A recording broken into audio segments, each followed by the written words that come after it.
نحمده ونصلي على رسوله الكريم أما بعد فأعوذ بالله من الشيطان الرجيم بسم الله الرحمن الرحيم رب اشرح لي صدري ويسر لي أمري واحلل عقدة من لساني يفقهوا قولي. قرآن مجید میں اللہ سبحانہ وتعالیٰ فرماتے ہیں ان الذين آمنوا وعملوا الصالحات كانت لهم جنات الفردوس نزلا خالدین فیہا لا یبغون عنہا حولا. بے شک وہ لوگ جو ایمان لائے اور جنہوں نے اچھے کام کیے ان کے لیے فردوس کے باغات ہیں جس میں وہ ہمیشہ رہیں گے، وہاں سے وہ نکلنا نہ چاہیں گے. کون ہے یہ خوش نصیب کہ جو ایمان لا کر عمل صالح کرتے ہیں؟ کون ہے وہ لوگ جن کو عمل صالح نیک کاموں کی توفیق ہوتی ہے؟ آج انشاءاللہ ہم اعمال صالح کی توفیق کے بارے میں بات کریں گے. ہم میں سے بہت سے لوگ قرآن پڑھتے ہیں، رسول اللہ صلی اللہ علیہ وسلم کی زندگی کے بارے میں بھی پڑھتے ہیں، آپ کی تعلیمات کے بارے میں پڑھتے ہیں، بہت کچھ کرنا چاہتے ہیں لیکن کر نہیں پاتے. somehow علم ہوتے ہوئے بھی ہمارا عمل نہیں بدلتا. کیا وجہ ہے؟ کیونکہ توفیق نہیں ہوتی عمل کرنے کی. توفیق کیوں نہیں ہوتی؟ کیونکہ اپنے اندر کچھ کمی کوتاہی ہوتی ہے. وہ کیا کمی کوتاہی ہوتی ہے اور اس کو کس طرح دور کیا جائے، یہ ہم سب کے لیے جاننا بے حد ضروری ہے. سب سے پہلی بات تو یہ کہ کسی بھی انسان کے لیے ممکن نہیں کہ اللہ کی مشیت کے بغیر کوئی نیک عمل کر سکے. ارشاد باری تعالیٰ ہے وَمَا تَشَاءُونَ إِلَّا أَن يَشَاءَ اللَّهُ رَبُّ الْعَالَمِينَ. اور تم نہیں چاہ سکتے مگر یہ کہ اللہ رب العالمین ہی ایسا چاہے. اللہ رب العالمین جب تک نہ چاہے اس وقت تک ہم کچھ کر نہیں سکتے. بہت سے لوگ اس کا معنی یہ سمجھتے ہیں کہ اگر ہم کچھ نہیں کر رہے تو ہم ذمہ دار بھی نہیں. نعوذ باللہ، ذمہ داری اللہ تعالیٰ پر ہے، وہ ہمیں کرنے نہیں دیتا. ہرگز نہیں. کیسے نہیں کرنے دیتا؟ وہ اپنے بندوں پر ظلم کرنے والا نہیں. اللہ سبحانہ و تعالیٰ اپنے بندوں کے لیے کیا چاہتا ہے؟ خیر اور بھلائی. لیکن ایسا کیوں ہوتا ہے کہ کچھ لوگ اپنی مختصر سی زندگی میں بڑے بڑے کام کر جاتے ہیں؟ مثلاً امام نووی جنہوں نے بے شمار کتابیں لکھی اور ان میں سب سے مشہور کتاب 40 حدیث. میرا نہیں خیال کہ کوئی مسلم کمیونٹی ایسی ہو یا کوئی پڑھنے لکھنے والا طبقہ ایسا ہو کہ جس کو امام نووی کی 40 حدیث کا پتہ نہ ہو. ریاض الصالحین، کوئی بھی علم کا شوقین، حدیث رسول صلی اللہ علیہ وسلم کے شوقین، اپنی تربیت اور تزکیہ چاہنے والا ریاض الصالحین کے نام سے ناواقف نہیں ہو سکتا. لیکن وہ اپنی 40s میں تھے کہ فوت بھی ہو گئے، دنیا سے رخصت بھی ہو گئے. امام ابن القیم جنہوں نے بے شمار کتابیں لکھی اپنی 50s میں فوت ہو گئے. ہم عمر پہ عمر گزرتے جا رہے ہیں، ایک ڈیکیڈ کے بعد ایک ڈیکیڈ ہمیں نصیب ہوتا جا رہا ہے، لیکن ابھی بھی ہم نے وہ نہیں کیا جو کرنا چاہیے. ہم سب اپنی آخرت کے بارے میں فکر مند ہوتے ہیں اور ہم واقعی چاہتے ہیں کہ اس دنیا سے کچھ کر کے جائیں، لیکن کر نہیں پاتے. تو آئیے آج ہم غور و فکر کرتے ہیں کہ وہ کون سے طریقے ہیں، وہ کون سے ذرائع ہیں، وہ کون سے راستے ہیں، وہ کون سے اسباب ہیں کہ جن کے ذریعے ہم اس دنیا میں رہتے ہوئے عمل صالح کر سکتے ہیں. کیونکہ اللہ سبحانہ وتعالیٰ کسی کی شکل نہیں دیکھے گا، کسی کا مال نہیں دیکھے گا، وہ یہ دیکھے گا کہ انسان کا دل کیسا ہے اور اس کے اعمال کیسے ہیں. ان اللہ لا ينظر الى صورکم ولا الى اموالکم ولکن ينظر الى قلوبکم واعمالکم. جب آخرت میں انسان کی کامیابی کا انحصار ایمان اور عمل صالح پر ہے تو پھر ہم اس سے بے نیاز کیسے رہ سکتے ہیں؟ ہمیں اپنی پوری ایفرٹ لگانی ہے یہ جاننے کے لیے کہ ہم کیا کریں کہ ہم اچھے اچھے کام واقعی کر سکیں. تو آئیے ہم دیکھتے ہیں کہ وہ کیا ذرائع ہیں، وہ کیا راز ہیں، وہ کیا سیکرٹس ہیں کہ جن کی وجہ سے ہم اچھے کاموں کے قابل ہو سکتے ہیں، اللہ کا قرب پا سکتے ہیں. ان میں سب سے بڑی اور سب سے پہلی چیز دل کی وسعت ہے. دلوں کا بڑا ہونا ہے. جس کا جتنا بڑا دل ہے اس کے کام اتنے ہی زیادہ بڑے ہوں گے. اب یہ آپ کے اوپر ہے کہ اپنا دل چھوٹا کر لیں یا بڑا کر لیں. جس کے اندر جتنی فراخ دلی ہے، جتنی سخاوت ہے، وہ اتنے ہی مواقع پا لیتا ہے زیادہ بڑے کام کرنے. جو صرف اپنے بارے میں سوچتا ہے وہ صرف اپنا ہی گھر بنا سکتا ہے، لیکن جو لوگ دوسروں کے بارے میں سوچتے ہیں پھر وہ بڑے بڑے اللہ کے گھر بناتے ہیں، اور ان میں ایک نہیں ہزاروں لوگوں کو نیکی کرنے کے مواقع دیتے ہیں. ان کی نیکیاں ایک گنا نہیں ہزاروں گنا ملٹی پلائی ہو جاتی ہیں، کیونکہ ان کے ذریعے جتنے لوگ راہ پائے، جتنی جنریشن نے ہدایت پائی، وہ سب ان کے حصے میں لکھا جاتا ہے، وہ ان کے لیے صدقہ جاریہ بنتا ہے. اور ویسے بھی قرآن مجید میں بتایا گیا وَمَن يُوقَ شُحَّ نَفْسِهِ فَأُولَٰئِكَ هُمُ الْمُفْلِحُونَ، جو دل کی تنگی اور شح اور بخل اور حرص سے بچا لیا گیا وہی لوگ دراصل کامیاب ہو گئے. تو پہلا راز، پہلا سیکرٹ، پہلا سبب، پہلا ذریعہ کیا ہے کہ انسان دریا دل ہو، بلکہ میں تو کہوں گی سمندر دل ہو. دریا بھی چھوٹا ہوتا ہے، سمندر دل ہو. اور پھر وہ جو بھی رکھتا ہے خیر میں سے وہ دوسروں کے لیے خرچ کرنے والا ہو. اس کے پاس جو کچھ بھی ہے وہ دینے والا ہو، خواہ وہ اس کا مال ہو، مال صرف ایک حصہ ہے، خواہ وہ اس کی خدمات ہو، خواہ اس کی اطاعت ہو. وہ لوگوں کو اپنی زبان سے، اپنے ہاتھ سے، اپنے بدن سے، اپنی نیت سے، اپنے ارادوں سے، اپنے مال سے نفع پہنچائے. حدیث رسول صلی اللہ علیہ وسلم میں آتا ہے خیر الناس انفعهم للناس، لوگوں میں سب سے بہترین وہ ہے جو لوگوں میں سب سے زیادہ فائدہ پہنچانے والا ہے، جو لوگوں کے لیے فائدے کا ہے. ہم سب اپنے بارے میں سوچیں کہ کیا ہم صرف اپنی ذات کو فائدہ پہنچانے کے لیے ہیں، صرف اپنا سوچتے ہیں، صرف اپنے بچوں کا سوچتے ہیں، صرف اپنی جنت کا سوچتے ہیں، صرف اپنے خاندان کی جنت کا سوچتے ہیں، یا ہمارے دل میں اور انسانوں کے لیے بھی درد ہے، ہمارے دل اوروں کے لیے بھی تڑپتے ہیں، ہمیں اوروں کی بھی تکلیف پریشان کرتی ہے اور ہم ان کی ہدایت اور ان کی بھلائی کے لیے بھی کوشاں ہیں. ہم سب اپنے اپنے طریقوں پر اپنے اپنے بارے میں غور کریں، کیونکہ جو شخص اللہ تعالیٰ کے حقوق شکر گزاری کے ساتھ ادا کرتا ہے کہ اللہ شکر ہے نماز کا وقت آیا، شکر ہے میں تیرے حضور سجدہ کروں گی، شکر ہے تو مجھے اپنے گھر لے آیا، شکر ہے رمضان کا موسم آیا، شکر ہے زکوٰۃ کا وقت آیا، شکر ہے صدقہ خیرات کا موقع آیا، اللہ تیرا شکر ہے کوئی لینے والا ملا کہ میں اس کو دے سکوں. تو جو لوگ شکر گزاری کے ساتھ اللہ کی عبادت کرتے ہیں، حقوق العباد کرتے ہیں، غلطی ہو جائے، کوتاہی ہو جائے تو توبہ کرتے ہیں اور اخلاص کے ساتھ اللہ کی طرف بڑھتے ہیں، اللہ تعالیٰ ان کو مزید نیکی کے مواقع دیتا چلا جاتا ہے. وہ ایک نیکی نہیں، وہ ایک کر چکتا ہے کہ ایک اور دروازہ کھل جاتا ہے، ایک دروازہ کھلتا ہے بھی وہ اس سے گزرتے نہیں تو ایک اور کھل جاتا ہے. اور اللہ تعالیٰ انہیں توفیق دیتا ہے، انہیں ہمت دیتا ہے، انہیں مواقع دیتا ہے، انہیں ریسورسز فراہم کرتا ہے کہ وہ مزید اچھے اچھے کام کر سکے. اور یہ اللہ کی توفیق اور اللہ کی مشیت سے ہوتا ہے. اور اسی طرح جو شخص نفع پہنچانے کی نیت رکھتا ہے، جو لوگوں کے لیے محسن ہوتا ہے، وہ اس میٹھے پانی کے چشمے کی طرح ہوتا ہے جو بہتا چلا جاتا ہے، جس کا پانی کبھی ختم نہیں ہوتا اور ہر آنے والا اس سے پانی پیتا ہے اور اس کے باوجود وہ ختم نہیں ہوتا، اس کا پانی پھر اور آتا چلا جاتا ہے اور آتا چلا جاتا ہے، اور وہ میٹھا چشمہ لوگوں کی پیاس بجھاتا چلا جاتا ہے. جو بھی چاہے اس کو فائدہ پہنچاتا ہے، اس کا فائدہ پہنچانے میں کوئی رکاوٹ نہیں ہوتی.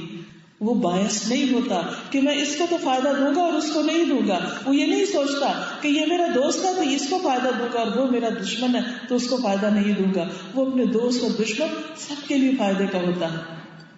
آئیے ہم اپنے بارے میں غور کریں کہ کیا ہمارا دل بھی لوگوں کے لیے ایسے ہی سوچتا ہے؟ وہ لوگوں کے لیے آسانیاں کرنے والا ہوتا ہے، لہذا اللہ تعالیٰ اس کے لیے جنت کے راستے آسان فرما دیتا ہے. دوسروں کے لیے آسانیاں کیجیے، دوسروں کے لیے جنت کا راستہ آسان کیجیے، اللہ آپ کے لیے راستے آسان فرما دے گا. کیا ہم یہ نہیں چاہتے کہ ہم اللہ کے مقرب بندوں میں شامل ہو جائیں، اس کے قریب ترین ہو جائیں؟ لیکن اس کے لیے راستہ یہی ہے کہ ہم لوگوں کو فائدہ پہنچانے والے ہو جائیں، اور ان کی صرف دنیا کے لیے آسانی نہیں، دنیا کی بھی کرنی ہے، دنیا میں بھی ان کی تنگی تکلیف کو دور کرنا ہے، لیکن خاص طور پر ان کی قبر کی تنگی، ان کی آخرت کی تنگی، ان کی آخرت کی کامیابی کے لیے ہمیں کوشش کرنی ہے. کسی کو آپ ایک وقت کا کھانا کھلا دیں گے بڑی نیکی کی بات ہے، لیکن اگر آپ اس کو ہمیشہ جنت کے کھانوں کی طرف دعوت دیں گے تو یہ بے مثال نیکی ہے. اس لیے دنیا کے ساتھ ساتھ دین کی دعوت، دنیا کے ساتھ ساتھ آخرت کی فکر لوگوں کے دلوں میں ڈالنی ہے. تو اگر آپ چاہتے ہیں کہ آپ کو نیکیوں کے زیادہ مواقع ملے تو پھر کسی ایسے کام کے ساتھ جڑ جائیں جس میں بندگان خدا کی بھلائی ہے، خواہ مال کے ساتھ، خواہ وقت کے ساتھ، چاہے جسمانی خدمت کے ساتھ، اور کچھ نہیں تو اچھی نیت اور دعا کے ساتھ.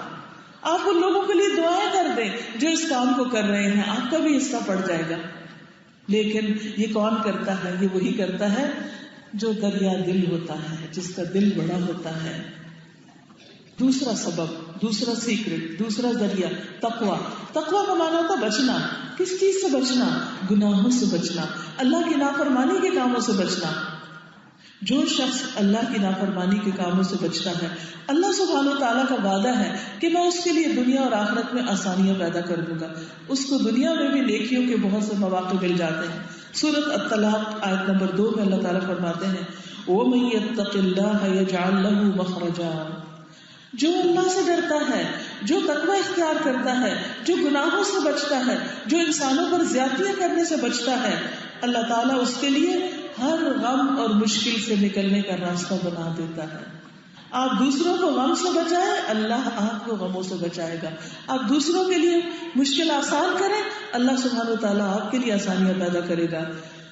سورۃ الطلاق کی آیت نمبر 4 میں فرمایا وَمَن يَتَّقِ اللَّهَ يَجْعَل لَّهُ مِنْ أَمْرِهِ يُسْرًا. جو اللہ سے ڈر جائے اللہ تعالیٰ اس کے تمام معاملات کو آسان کر دیتا ہے. جو گناہوں سے بچتا ہے اس کے لیے دنیا میں بھی کاموں میں آسانیاں ہوتی ہیں. سورۃ آل عمران میں فرمایا وَاتَّقُوا اللَّهَ لَعَلَّكُمْ تُفْلِحُونَ. اللہ سے ڈرو تاکہ تم کامیابی کی منزل کو پہنچ سکو. گویا کامیابی کے لیے گناہوں سے بچنا ضروری ہے، حرام کاموں سے بچنا ضروری ہے. اسی طرح سورۃ الحدید میں اللہ سبحانہ وتعالیٰ ایمان والوں سے ارشاد فرماتے ہیں یا ایھا الذین آمنوا اتقوا اللہ وآمنوا برسولہ یؤتکم کفلین من رحمتہ ویجعل لکم نورا تمشون بہ ویغفر لکم. اے ایمان والو اللہ سے ڈرو اور ایمان لاؤ اللہ کے رسول پر، تمہیں اللہ تعالیٰ اپنی رحمت سے دگنی رحمت عطا کرے گا اور تمہارے لیے وہ نور بنا دے گا جس کے ذریعے درست راہ پر چل سکو گے. اور تقویٰ کیا ہے؟ بچنا. کس چیز سے بچنا؟ گناہوں سے بچنا. جب پتہ چل جائے کہ ایک کام غلط ہے، حرام ہے، ناپسندیدہ ہے، تو پھر کیا کرنا ہے؟ اس سے نفرت کرنی، اس کو چھوڑ دینا، اسے اپنی زندگی سے نکال دینا اور اس کی بجائے اچھے کاموں کے لیے وقت نکالنا ہے. تیسرا سبب، تیسرا سیکرٹ، تیسرا ذریعہ اللہ تعالیٰ کے وعدوں کی تصدیق کرنا. اللہ سبحانہ وتعالیٰ نے قرآن مجید میں اپنے بندوں سے جو وعدے کیے ہیں ان کو سچا سمجھنا اور اس کے مطابق اپنا عمل تبدیل کر لینا مکمل یقین کے ساتھ. کیونکہ بعض اوقات ہم قرآن مجید کی آیات پڑھتے ہیں لیکن ہمیں ان کا پورا یقین نہیں ہوتا، اس لیے ہم ان پر عمل بھی کوئی نہیں کرتے. مثلا آپ دیکھیے کہ اللہ سبحانہ وتعالیٰ نے سورۃ اللیل میں فرمایا، یہ باتیں جو میں نے کہی ہیں وہ تینوں ان آیات کے اندر بہت وضاحت کے ساتھ بتا دی گئی ہیں. اصل بات یہ ہے کہ ہم ان پر یقین کریں، ان کو ماننے والے بنیں. ارشاد باری تعالیٰ ہے فَأَمَّا مَنْ أَعْطَى. تو لیکن وہ شخص جو عطا کرتا ہے، دیتا ہے، بخشتا ہے، دوسروں کو دینے والا ہے، اپنا وقت، اپنا مال، اپنی خدمات، والنٹیئر ورک کرتا ہے، دوسروں کے لیے دعائیں کرتا ہے، نیک تمنائیں رکھتا ہے، اور دوسری طرف وَاتَّقَى اور تقوی اختیار کرتا ہے، گناہوں سے بچتا ہے، اور تیسری طرف وَصَدَّقَ بِالْحُسْنَى نیکی کے کاموں کی تصدیق کرتا ہے، اچھی باتوں پر یقین رکھتا ہے، حسنہ کی تصدیق کرتا ہے. فَسَنُيَسِّرُهُ لِلْيُسْرَى تو عنقریب ہم اس کے لیے یسرا کو آسان کر دیں گے. حسنہ کی تفسیر کیا ہے؟ یعنی حسنہ کی تصدیق کرتا ہے، اس سے مراد لا الہ الا اللہ ہے، یعنی وہ اللہ کی وحدانیت پر یقین رکھتا ہے، ایمان، جنت اور قیامت کے دن کے بدلے پر یقین رکھتا ہے، تو اس کے لیے یسرا کو آسان کر دیں گے، یعنی نیکی کے کاموں کی توفیق. What is یسرا؟ توفیق عمل صالح. یہ ہے اللہ کا وعدہ کہ جو شخص بچے گا گناہوں سے اللہ اس کو نیکی کے کاموں کی توفیق عطا کریں گے, وہ اور زیادہ نیکیاں کرے گا. اس کو آپ اگر پیسوں کی ٹرم میں سمجھیں, اس کا مطلب یہ ہے کہ جس شخص کے اندر یہ کوالٹیز ہوں گی, اگر یہاں پر نیکی کی توفیق کو لے لیں آپ مال کی کثرت سے, بزنس فلرش کرنے سے, تو آپ یوں سمجھیں کہ وہ ایک بزنس کے بعد ایک بزنس, ایک بزنس کے بعد ایک بزنس شروع کرتا جائے گا, اور اس کا ہر بزنس فلرش کرے گا, اور اس کے پروفٹس کی کوئی انتہا ہی نہیں رہے گی. سوچئے اگر آپ کو دنیا میں کوئی یہ کہے کہ آئیں آپ کو ایک سیکرٹ بتاتے ہیں, ایک راستہ بتاتے, ایک طریقہ بتاتے ہیں کہ آپ اپنے پیسے انویسٹ کریں اور کچھ عرصے کے بعد وہ ڈبل ہو جائیں گے, پھر اس میں سے ایک حصہ انویسٹ کریں پھر وہ ڈبل ہو جائے گا, پھر اس میں سے ایک کریں پھر اور ڈبل ہو جائے گا, تو آپ کہیں گے کہ میں تو ابھی تیار ہوں, کہاں کرنا ہے, کدھر کرنا ہے, کیا کرنا ہے, میں ابھی حاضر ہوں. لیکن جب نیکی کے کاموں کے لیے یا اللہ کی خاطر دینے کی بات ہوتی ہے تو ہم یقین نہیں کرتے ہیں, اسی لیے آگے نہیں بڑھ سکتے. بندوں پہ پھر یقین کرتے ہیں, حالانکہ بندے دھوکہ دیتے ہیں, ایک کے بعد ایک لوٹتا ہے, پھر بھی یقین کر لیتے ہیں. کیا اللہ کے وعدے سچے نہیں؟ کیا اللہ سے بڑھ کر کوئی بات سچی کر سکتا ہے؟ وَمَنْ أَصْدَقُ مِنَ اللَّهِ حَدِيثًا وَمَنْ أَصْدَقُ مِنَ اللَّهِ قِيلًا. اللہ سے بڑھ کر کس کا قول اور کس کی بات سچی ہو سکتی ہے؟ کسی کی بھی نہیں. کیا ہمیں یقین نہیں آئے گا کہ واقعی اس نے جو فرمایا سچ فرمایا؟ ہم رسمن تو کہہ دیتے ہیں صدق اللہ العظیم, لیکن کیا واقعی ہمارا دل بھی گواہی دیتا ہے کہ جو اللہ تعالیٰ فرما رہے ہیں وہ بالکل سچ ہے, وہ بالکل درست ہے؟ ہر انسان کے اندر یہ تین قوتیں ہوتی ہیں. تینوں چیزیں انسان کے اندر اللہ نے رکھی ہیں. نمبر 1 دینے کی قوت, خرچ کرنے کی. نمبر 2 روک لینے کی. اور نمبر 3 علم اور فہم کی قوت, چیزوں کو معاملوں کو سمجھنے کی, یعنی بات سمجھنے کی. ہر بندے کے اندر یہ تینوں چیزیں ہیں. اب جب یہ تینوں صلاحیتیں کام کرے گی تو پھر نیک اعمال کی توفیق ہوگی. پہلی کون سی؟ دینے والی قوت. دوسری روکنے کی, یعنی اپنے آپ کو گناہوں سے روکنے کی. اور تیسری دین کی سمجھ بوجھ کی. جتنی جتنی دین کی سمجھ بڑھتی جائے گی اتنا ہی آپ کا دل کھلتا جائے گا, اتنے ہی نیکیوں کے راستے آپ پر واضح ہوتے جائیں گے, اتنے ہی آپ نیکیوں میں اور انویسٹ کرتے چلے جائیں گے. ایک کے بعد ایک پروگرام بنتا چلا جائے گا, ایک کے بعد ایک پروجیکٹ شروع ہوتا چلا جائے گا, ایک کے بعد ایک خیر کی بھلائی کی بات. پھر آپ رکیں گے نہیں, وہ ایک کر لیا بس کافی ہے, نہیں, دل نہیں مطمئن ہوگا, دل چاہے گا ایک اور بھی کر لے. وہ کرنے کے بعد آپ کہیں گے ابھی تو اگلا اسٹیپ ہے, ایک اور سیڑھی چڑھ جائے, ایک اور سیڑھی. مثلاً آپ اگر سیڑھی چڑھ رہے ہو, آج گھر جا کے دیکھیے اگر آپ کا بیڈ روم اوپر ہے تو جب ایک سیڑھی پہ قدم رکھے اور آپ کو پتا ہو کہ اوپر آپ کے لیے بہت ایک قیمتی چیز رکھی ہوئی ہے تو کیسے چڑھیں گے؟ 2 سیڑھیاں چڑھ کے کہیں گے بس کافی ہے, ارے کوئی فلاں جا کے مجھے پکڑا دو. آپ کہیں گے نہیں نہیں کوئی نہیں مجھے پکڑا ہے, میں خود جا کے دیکھوں گا کہ کیا ہے میرے لیے رکھا ہوا. وہ کیا سرپرائز ہے, وہ کون سی خوبصورت چیز ہے, وہ کون سی دل پسند چیز ہے.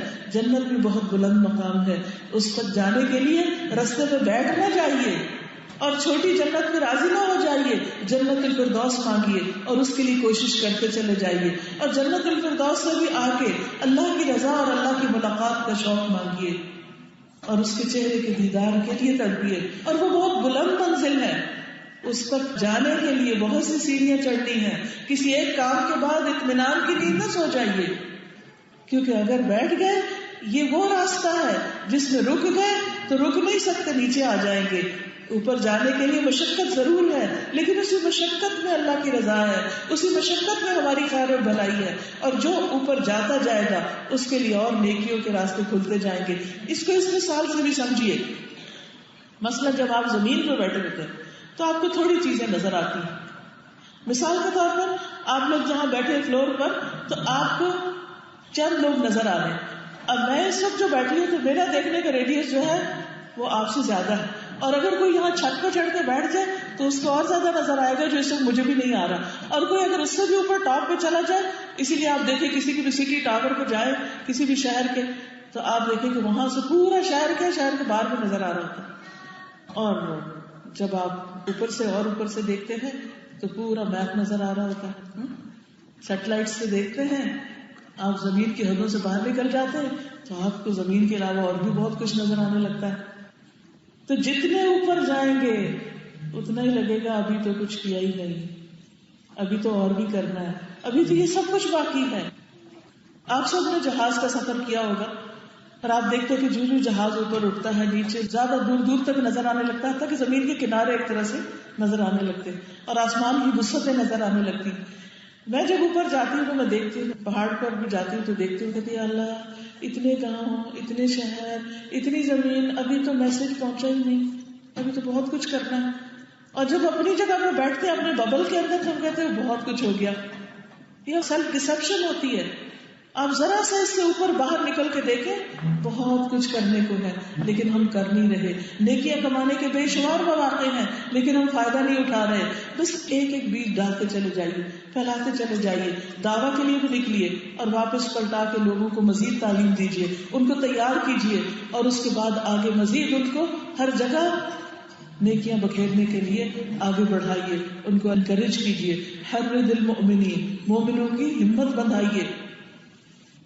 اور اگر انسان ان 3 صلاحیتوں سے کام نہیں لیتا, دل اس کا تنگ ہے, دل چھوٹا ہے, صرف ذاتی فائدہ دیکھتا ہے اور یہ دیکھتا ہے کہ ہر دوسرا مجھ سے آگے نکلنے لگا, اس کی ٹانگ کھینچ لیتا ہے کہ تم نہیں نکلنا, تم یہ نہیں کر سکتے, یا تم وہ نہیں کر سکتے, تو پھر کیا ہوتا ہے, کام لمیٹڈ ہونے لگتا ہے, سمٹنے لگتا ہے, چھوٹا ہونے لگتا ہے اور نیکی کے مواقع ہاتھ سے جانے لگتے ہیں.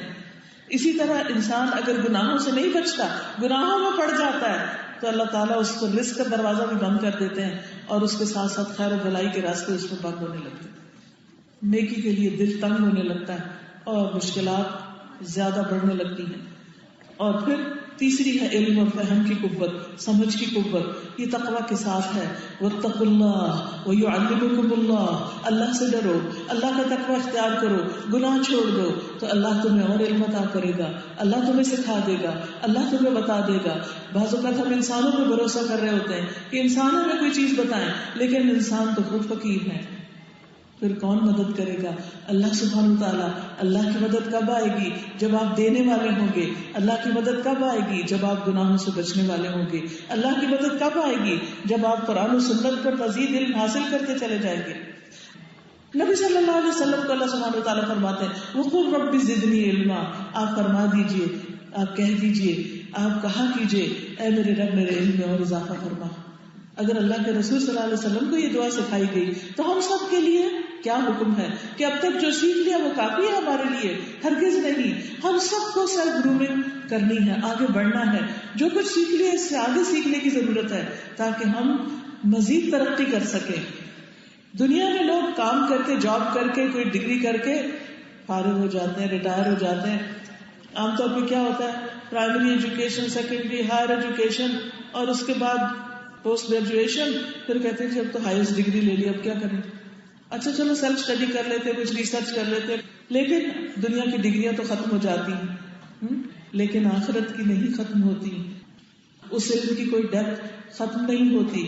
ضرورت اس بات کی ہے کہ ہم مسلسل سیکھتے چلے جائیں, اور جب سیکھتے جائیں گے تو نئے ونڈوز کھلتے جائیں گے, نئے راستے نکلتے جائیں گے. اس لیے سیکھنے سے کبھی بھی گریز نہ کیجیے. لیکن انہی آیات میں کیا فرمایا, وَأَمَّا مَن بَخِلَ, جس نے بخل کیا, جس کا دل تنگ ہوا, وَاسْتَغْنَى, اور بے پرواہی برتی کہ مجھے نہیں لوگوں کی ضرورت, مجھے نہیں علم کی ضرورت, مجھے اور نیکیوں کی ضرورت نہیں. بے پرواہی کیا ہوتی ہے کہ انسان کہے کہ بس sufficient enough, میں خود ہی اپنے لیے کافی ہوں. نہیں. اما من بخل واستغنى, جس نے بخل کیا اور استغنا برتا, وكذب بالحسنى, لا الہ الا اللہ, اور علم کے جو ماخذ ہیں اور علم کے جو منبع اور مصدر ہیں قرآن و سنت ہیں ان کو جھٹلا دیا, ان کی ضرورت محسوس نہ کی. فَسَنُيَسِّرُهُ لِلْعُسْرَى, تو ہم اس کے لیے اسرا کو آسان کر دیں گے. اور یہ اسرا کیا چیز ہے؟ نیکی کی توفیق نہ ہونا, دل بند ہو جانا, خیر اور بھلائی کے کاموں کے لیے دل کا نہ کھلنا, دل کا تنگ ہونا. تو حقیقت یہ ہے کہ انسان جب اللہ سبحانہ وتعالیٰ سے بے پرواہ ہو جاتا ہے, اور یہ سب سے زیادہ مہلک مرض ہے, سب سے زیادہ ہلاکت خیز بات ہے, جس میں بہت سے لوگ مبتلا ہوتے ہیں اور ان کو پتہ ہی نہیں ہوتا کینسر کی طرح کہ وہ کس طرف جا رہے ہیں, انہیں احساس بھی نہیں ہوتا. کہ انہوں نے اپنی زندگی سے اللہ سبحانہ وتعالیٰ کے ذکر کو، ان کے شکر کو، ان کے توکل کو، ان کے ساتھ تعلق کو ایک طرف کر دیا. وہ کاموں میں مصروف ہوتے ہیں خیر و بھلائی کے، لیکن ان کے دل اللہ کی یاد سے خالی ہوتے ہیں، اللہ کی محبت سے بے نیاز ہوتے ہیں. یہ بے نیازی اللہ سے، اللہ کی محبت سے، اللہ کے ذکر سے، اللہ کے شکر سے، اللہ کے ساتھ تعلق اور اللہ کے تقرب سے، اس سے بڑی محرومی کوئی نہیں. اس لیے اگر کوئی شخص قرآن بھی پڑھتا ہے لیکن اللہ کی محبت اس کے دل میں نہیں تو وہ محروم ہے. اللہ یہ کہ اتنا پڑھے کہ اس کے اندر وہ چیز پیدا ہو جائے. تو ہم میں سے ہر ایک کو یہ دیکھنا چاہیے کہ جو کچھ ہم کر رہے ہیں اس کے بعد ہمارے دل کا حال کیا. ہماری نگاہیں لوگوں کی بجائے اپنے دل پہ رہنی چاہیے کہ ہم کہاں کھڑے ہیں، دل میں اللہ کی محبت کی چاشنی محسوس ہو رہی ہے یا نہیں، نیکی کے کاموں کے لیے دل کھل رہا ہے یا نہیں، آگے بڑھنے کا شوق پیدا ہو رہا ہے یا نہیں. اور پھر جب کوئی موقع سامنے آتا ہے تو میں آگے بڑھتی بھی ہوں یا نہیں. توفیق کیا ہے کہ موقع ملے تو کر گزرے. اور یاد رکھیے کوئی بھی کام آسان نہیں ہے، اسرا مشکل، گھاٹی دشوار ہے اور رستہ مشکل ہے، مشکل ہوتی ہے، تکلیف ہوتی ہے، لیکن ناممکن کچھ نہیں. ہمت کیجیے، آگے بڑھیے. آپ ایک قدم آگے بڑھیں گے، اللہ سبحانہ وتعالیٰ 10 قدم آپ کی طرف آئیں گے. آپ چل کے جائیں گے، وہ دوڑ کے آپ کی طرف آئیں گے. آپ چلیے تو صحیح، چلنا کیوں چھوڑ دیا، رک کیوں گئے. تو یہاں پر 2 کیریکٹر سامنے آ رہے ہیں، ایک متقی، ایک مستغنی. متقی جو گناہوں سے بچتا ہے اور جو اللہ کی محبت میں جیتا ہے، اور مستغنی جو گناہوں کی پرواہ نہیں کرتا، حلال حرام کی، اور اللہ کے ذکر سے بے نیاز ہے اور اس کو اللہ کی ضرورت نہیں اپنی زندگی میں کہ اسے خوش کریں یا نہ کریں. آپ دیکھیے کہ دنیا میں جب کسی بندے سے کوئی ضرورت ہوتی ہے، کوئی مطلب ہوتا ہے، تو ہم ہر طرح اس کو راضی کرنے کی کوشش کرتے ہیں. ہم سب اپنے ماں باپ کے بارے میں جانتے ہیں کہ ہمیں ماں باپ سے جب کوئی کام ہوتا ہے، یا شوہر سے کوئی کام ہوتا ہے، یا کسی اور رشتے دار سے کوئی کام ہوتا ہے، کسی سے رشتہ لینا ہوتا ہے، کیسے معاملہ کرتے ہیں اس کے ساتھ، کتنی منت سماجت کرتے ہیں، کیسے کیسے خوشامد کرتے ہیں. اور پھر جب تک مطلب پورا نہ ہو جائے چھوڑتے نہیں. لیکن اس کے برعکس کیا ہمیں اللہ تعالیٰ کی ضرورت نہیں ہے نا؟ یا ایھا الناس انتم الفقراء الی اللہ، اے لوگو تم سب اللہ کے فقیر ہو، اللہ کے محتاج ہو، تمہاری زندگی اس کے بغیر کچھ بھی نہیں. اور ہمیں یہ پتہ بھی ہے کہ زمین و آسمان کے خزانے اس کے پاس ہیں، دینے والا وہ ہے. اور پھر ہم اس کو راضی نہ کریں، پھر اس سے بے نیاز ہو کے جئیں. ہم اس وقت تک چین سے کیسے بیٹھ سکتے ہیں جب تک ہمیں یہ یقین نہ ہو جائے کہ ہمارا رب ہم سے راضی ہو گیا. ہماری سب سے بڑی فکر یہی ہونی چاہیے کہ اللہ ایسے کاموں کی توفیق دے کہ تو مجھ سے راضی ہو جائے. میں اس وقت تک نہیں بیٹھوں گی جب تک تو راضی نہ ہو جائے. فلک الحمد حتی ترضا، تیری ہی تعریف، تیرا ہی ذکر، تیرا ہی شکر جب تک کہ تو راضی نہ ہو جائے. ولک الحمد اذا رضیت، اور جب تو راضی ہو جائے پھر بھی تیرا شکر. کیونکہ اللہ کا شکر ہے نا کہ اگر وہ ہم سے راضی ہے، اسی کا شکر، اسی کی رحمت. اس لیے ہم سب کو اپنے آپ کو دیکھنا ہے، پرکھنا ہے کہ کیا واقعی ہماری زندگی کی سب سے بڑی تمنا اور سب سے بڑی کوشش یہی ہے کہ ہمارا رب ہم سے سب سے زیادہ خوش ہو جائے. کیا ہم ایک قدم بھی اٹھاتے تو اس کی خوشی کے لیے، یا یہ دیکھتے رہتے کہ کون دیکھ رہا ہے کون نہیں، اس نے مجھے دیکھ لیا کہ نہیں دیکھ لیا، اور وہ مجھے کیا جزا دے گا، اور اگر وہ مجھ سے خوش نہیں تو میں جا رہا ہوں، میں کچھ کرتا ہی نہیں. ایسے تھوڑی کام چلتا ہے. جو اللہ کے لیے نکلتا ہے اس کو لوگوں کی تعریف ملے یا ترغیب ملے، لوگ اس کو چاہیں یا لوگ اس کو دھتکاریں، اسے معلوم ہے وہ دروازہ میرے لیے کھلا ہے. لوگوں کے دروازے بند ہو بھی گئے تو کیا ہوا، اللہ کا دروازہ کھلا ہے میرے لیے. کیونکہ اگر وہ راضی ہے تو کچھ بھی مشکل نہیں، اور اگر وہ ناراض ہے اور ساری دنیا راضی ہے تو کچھ حاصل نہیں. ایک اس کو راضی کرنے سبھی راضی ہو جائیں گے، ایک اس کی محبت مل جائے سبھی محبت کرنے لگیں گے. اور وہ راضی ہوگا کس سے؟ جب ہم اس کی نافرمانی سے بچیں گے. وہ راضی ہوگا کب؟ جب ہم اس کی خوشی کے لیے کچھ دیں گے اور اس کی خوشی کے لیے لیں گے، اسی کی خوشی کے لیے جئیں گے، اسی کی خوشی کے لیے مریں گے. تو اس لیے جب انسان بھلائی کا انکار کر دیتا ہے تو یہ اس کے علم کا بگاڑ ہوتا ہے، ارادے کا بگاڑ ہوتا ہے، محبت کا بگاڑ ہوتا ہے، یقین کا بگاڑ ہوتا ہے. کیونکہ یقین اعمال صالح کی بنیاد ہے. جب یقین فاسد ہو جائے تو اعمال بھی فاسد ہو جاتے ہیں. یقین بگڑ جائے، تسلی نہ رہے، اللہ پہ توکل نہ رہے، اللہ پر یقین نہ ہو، تو پھر انسان کچھ کر نہیں سکتا. پھر اس کو اللہ کی باتیں سمجھ ہی نہیں آتی، پھر اللہ کا دیا ہوا علم اس کا شوق ہی نہیں رہتا، اس کی ہدایت اس پر کھلتی ہی نہیں، اس کا اخلاق اس کی مرضی کے مطابق ہوتا ہی نہیں۔ چوتھا سیکرٹ، چوتھا راز جس سے انسان کے لیے نیکی کے راستے اور نیکی کے دروازے کھلتے ہیں وہ ہے دعا۔ دعائیں، اٹھتے بیٹھتے دعائیں، یا اللہ اچھے اچھے کام لے لے، یا اللہ اہم ترین کام لے لے، اللہ اپنی پسند اور اپنی رضا کے کام لے لے، ہر وقت دعائیں۔ اور آپ دیکھیں گے کہ ایک دن دعائیں اس طرح قبول ہو جائیں گی کہ آپ سوچ بھی نہیں سکتے۔ آپ کہیں گے یا اللہ میری تو دعائیں بھی چھوٹی تھی اس کے مقابلے میں جو تو نے مجھے عطا کر دیا۔ اور یہ تو دنیا ہے، جب آخرت میں اللہ کے حضور حاضر ہوں گے اور اللہ سبحانہ وتعالیٰ ہم سب کو اپنا دیدار نصیب کرے تو اللہ سوف یرضی رضی اللہ عنہم ورضوا عنہ، وہ اللہ سے راضی ہو گیا اور اللہ ان سے راضی ہو گیا۔ اللہ تعالیٰ ہمیں بھی ان لوگوں میں شامل کر لے اور انہی کی پیروی احسان کے ساتھ قیامت کے دن تک کرنے کی توفیق عطا فرمائے۔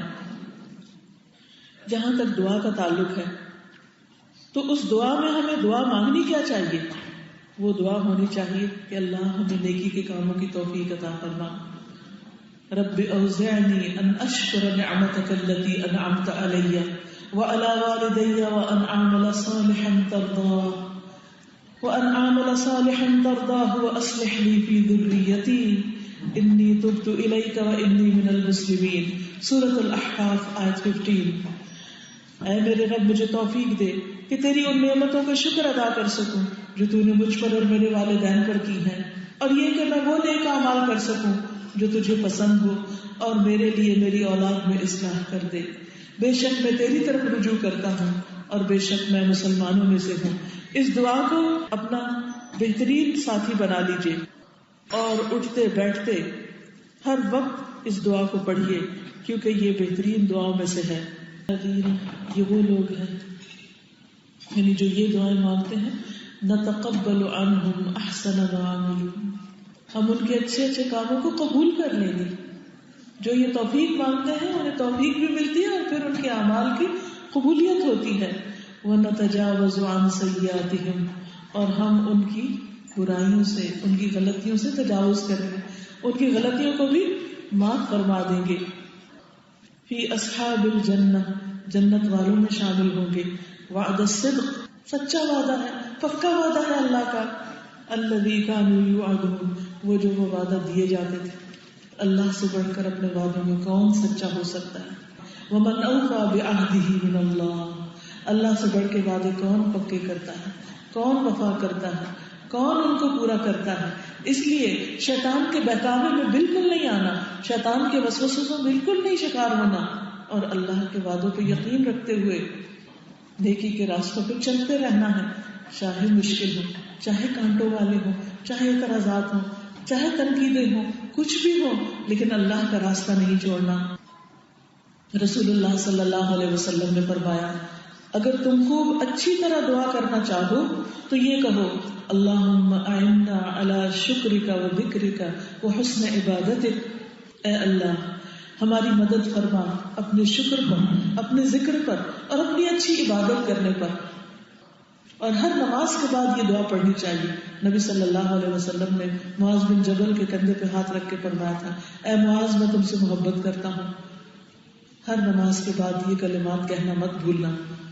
کیا؟ رب اعنی علی ذکرک و شکرک و حسن عبادتک۔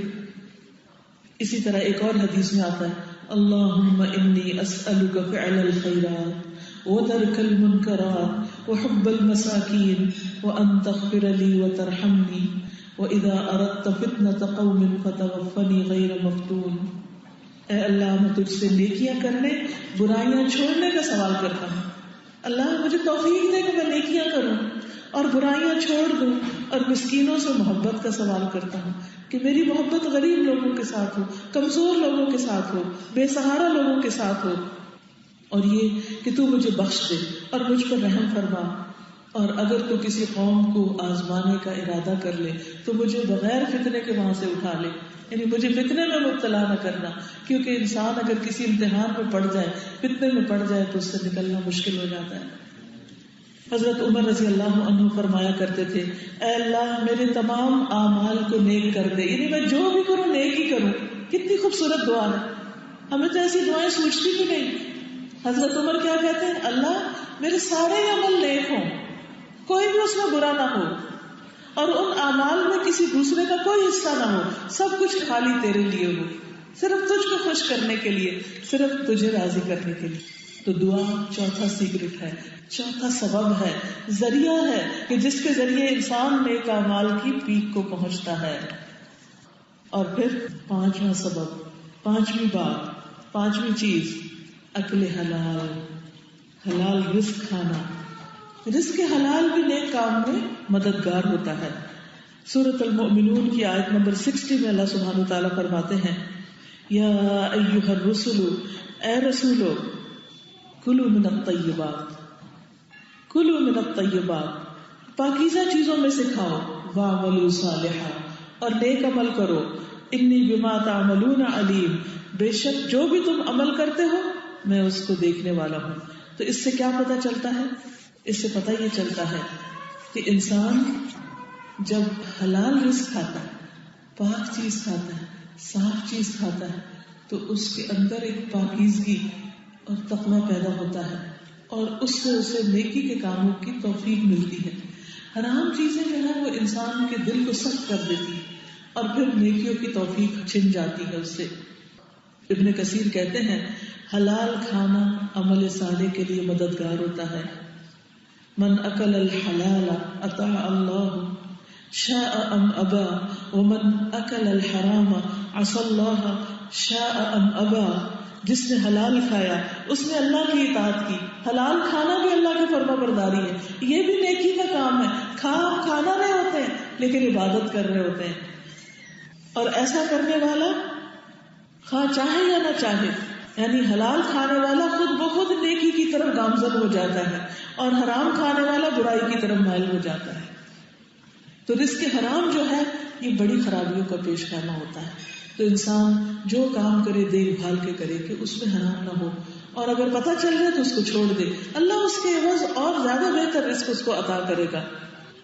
اس لیے اگر کبھی دل سخت ہو، نماز کو دل نہ چاہے، کسی کو کچھ دینے کو دل نہ چاہے، نیک کاموں کو دل نہ چاہے، تو سوچے کہ کہیں میرا لقمہ تو شک والا نہیں، کہیں اس میں تو نہیں کوئی خرابی، کہیں ایسا تو نہیں کہ میں کوئی حرام چیز کھا رہا ہوں، کوئی نشہ یا کوئی ویسے جو ذات حرام ہے، یا آمدنی یا کمائی میں کوئی چیز حرام ہے کہ محنت تو کر رہے ہیں لیکن جو ذریعہ ہے، جو طریقہ ہے وہ حلال نہیں، کوئی سود ہے، کوئی جادوگری سے کمائی کی ہوئی ہے، یا پھر کوئی چوری چکاری ہے، یا کسی کا حق مارا ہوا ہے، یا کسی کی زمین پہ قبضہ کیا ہوا ہے، یا کسی کو دھوکہ دے کے مال کمایا جا رہا ہے کہ دیا کچھ جا رہا ہے اور لیا کچھ جا رہا ہے. تو یہ ساری چیزیں چیک کرنے کی ہیں. یا یہ کہ کسی کی چیز میرے پاس ہے اور میں اس کو اس کی اجازت کے بغیر ہی استعمال کر رہی ہوں.